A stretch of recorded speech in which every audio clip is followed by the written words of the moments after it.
We've got a kind of heavy topic for our deep dive today. Yeah, You brought in a whole bunch of news stories about these cases, men arrested after dogs were found dead. right.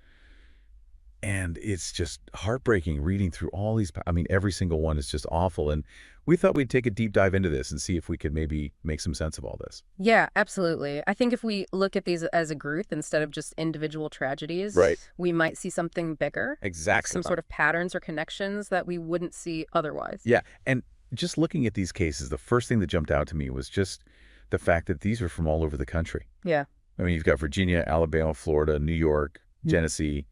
This isn't just like a local problem somewhere. Right. It's definitely something more widespread than that. Right. So what is the connection? Yeah. So let's look at the charges. I mean, you've got felony animal cruelty, aggravated cruelty, improper disposal of a dead animal, and even like tampering with evidence. Mm-hmm. It's a real mix. Yeah, and I think that variety in the charges actually tells us something. Okay. It shows us that there are different levels of cruelty and intent involved. Yeah. In some cases, it might be more about neglect, Right. failing to care for the animal properly, but in other cases, it points to something much more deliberate and violent. Yeah, some of these cases are just, I mean, the details are just awful. And I think one that really got to me was Domingo Rodriguez in Florida. Mm-hmm. He adopted a dog, and then just days later, Wow. the dog was found decapitated. I mean, that's just, I don't even know what to say about that. That's horrific. Yeah, I mean, that kind of violence, it goes way beyond just typical animal cruelty, you know? Yeah. That suggests something much deeper, a real psychological disturbance. Yeah. A complete lack of empathy.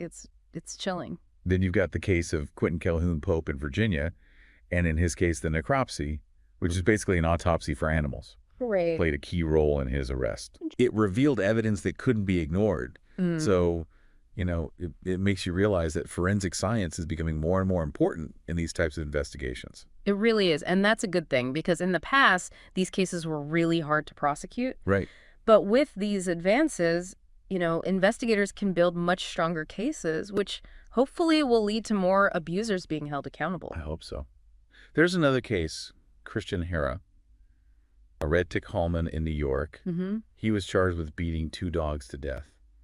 And what got to me there was just the sheer brutality.